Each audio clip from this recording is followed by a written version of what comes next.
any zipper allowance for this crop top. So my fabric is folded into 4 equal halves. Okay, so the folded edge of this fabric, which is the part of the fabric that is facing me, I'm going to go ahead and take my neck width measurement.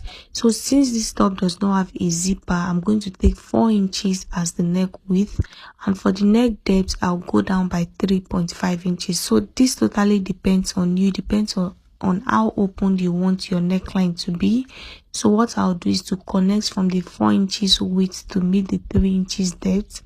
After doing that, guys, I'm going to place my tape on the folded edge of the fabric, and I'll take my shoulder measurement divided by 2, which is 8 inches. I'll use my chalk to indicate that point. On that 8 inches mark, I'm going to go down by 1 inch for my shoulder slope. I'll also indicate the 1 inch with a dot, and then I'll slant from that 1 inch to meet the neckline, just like you see me doing. After doing that, guys, I'll start taking my points. So I'll place my tape on the edge of my fabric, and I'll take the distance from my shoulder to my bust point, which is 10 inches. I'll indicate that and I'll rule a straight line across that point. The next point is the distance from my shoulder to the length of my top. So this is a crop top, and it depends on how short you want your top to be. So I want my top to be 18 inches. So I'll mark the 18 inches point and I'll rule a straight line across. So the excess fabric that I have under, I'm going to just fold it inside my lining. So I have my bust point and my top length, which is also my waistline.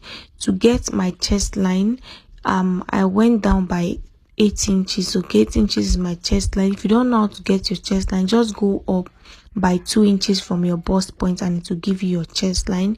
So the same measurement that I have on my shoulder line, which is 8 inches, I marked it on my chest line, and then I'm going to connect the 2 dots into a straight line like this. After doing that, I'll place my tape on the straight line, and whatever I have, I'll divide it into 2. What I had was 7 inches. Half of 7 inches is 3.5 inches. I indicated that with a dot. On that dot, I came inward by half an inch, and I indicated that with a dot also. On my chest line, I placed my bust circumference divided by 4, which is 9 inches. I added 1 inch to that measurement for ease and 1 inch for stitching allowance. Okay, so I added 2 extra inches to my bust circumference measurement divided by 4. Okay, so on my top length, which is my waistline, instead of placing my waist circumference divided by 4, I'm placing my bust circumference divided by 4, and I added 1 inch to that measurement for stitching allowance. So this top is going to be free on my body. The 1 inch for ease will make it free. After doing that, I'll connect all the dots together. I'll also go ahead and connect the 3 dots on the armhole area from the shoulder slope to the half an inch mark, and from there to the chest line, just like you see me doing. So guys, since I'm cutting directly on my fabric, I want to add stitching allowance to the shoulder area.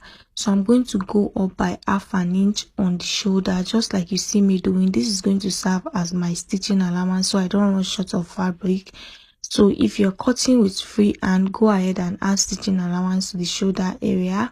After doing that, I'll go ahead and cut, and I'll notch the point where I'm going to fold inside my lining. How to change your clothes from one outfit to another. You don't need to go to any other. Pinning the clothes, taking the body measurement, pinning it down, taking the full length, marking it, taking the neckline. Fashion designers, you asked and I've listened. So this is the tutorial on how to make this trendy boo-boo gown with this luscious sleeve, or whatever you guys decide to call it.